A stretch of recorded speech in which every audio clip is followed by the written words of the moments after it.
I think it's important to outline why people should be concerned about financials, especially the country's financials. Too often than not, this is just kind of delegated to people who seem to be conspiracy theorists who warn of an economic collapse. Allow me to explain what a lot of their fears are based upon, mathematically, of where we are right now. Now, I'm going to kind of round off a lot of numbers in order to make it look really easy and understandable. Okay? Now, let me give you some basic facts.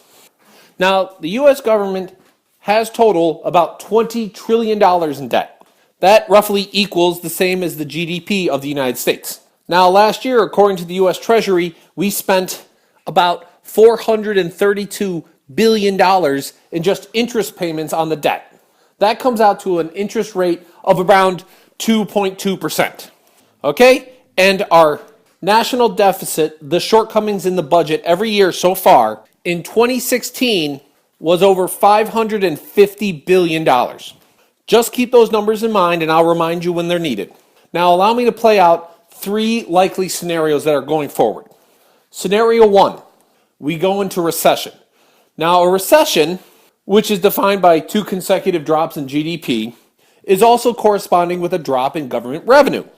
This is all very understandable. Now, the average drop in revenue has been over 10% throughout many of the recessions the U.S. has experienced.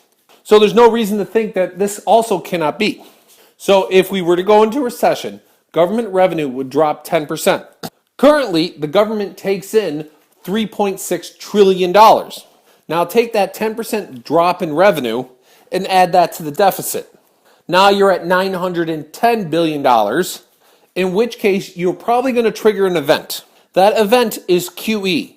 This is when there are no bond buyers available or they're not enough. And if they're not enough, they're going to drive bond prices up or interest rates up, which the U.S. cannot afford to have high interest rates on its debt. Again, we're paying over 2%. But if that were to jump to 5%, we'd be in significant more trouble with the deficit doubling. So likely, if we have a recession, we would need the Fed to interject with a QE program. Now, why is that important? I'll get to it. And that's the end of stage 1. Scenario 2 is there is no recovery, there is no boom, there is no recession. We continue on at this modest 1 to 2% GDP growth, and if you go by those calculations, the deficit continues to grow. Now, if it continues to grow, at some point, interest rates or the deficit itself will get to a point which will cause the Fed to interject again with a QE program to either keep interest rates down or to cover government spending. That's scenario 2. Scenario 3 is the boom scenario. In it, let's say we get crazy and Trump gets his 5% growth. Well, this is the idea that we can grow our way out of it. Now, how much revenue would the government get if it had 5% growth? We can look back over the years and calculate this. Typically, the government pulls in about 20 cents for every dollar of GDP growth. This is actually favorable for the calculations on the government side, mind you. Now, if we take that 20% figure, 5% growth would mean the government would bring in about $200 billion more a year. That sounds good, except you have to think what else would be going on in this kind of scenario.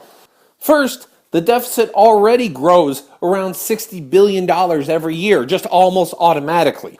Next, you have to think about interest rates. In a 5% growing economy, there's likelihood that interest rates would grow in order to try and counteract to make sure the economy didn't overheat or whatever you want to call it.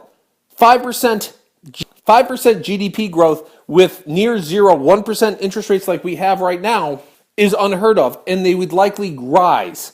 Now think about this. For every percentage point the debt grows, the U.S. would owe an additional $200 billion in deficit payments. This is where the concern is. It seems highly unlikely that we can ever see 5% growth again. Not only that, the fact that we need to have this growth at a faster rate than what interest rates would rise also seems kind of a Looney Tunes kind of scenario here. With the infrastructure plans, tax cuts all seem to be in motion, it seems likely that we are going to be looking towards more of a scenario 1 and a scenario 2, and even a scenario 3 looks like it might also explode the deficit, which again leads us to a QE issue. Now, why is QE such a big deal? It's because many people see it as probably the last QE. Now, why do I say last QE? It's the QE that can never end. It's the QE that if it was ever pulled back, the government would no longer have bond buyers and would, in a sense, they'd just be pouring money out into the public. This really isn't much different than when the Fed did before, back in the Great Recession. The difference being is that everyone would know that the Fed was never going to shrink its balance sheet and that they were just going to constantly pour money out into the economy. And this becomes a grave concern when everyone knows that you have no intention of actually paying down your debts.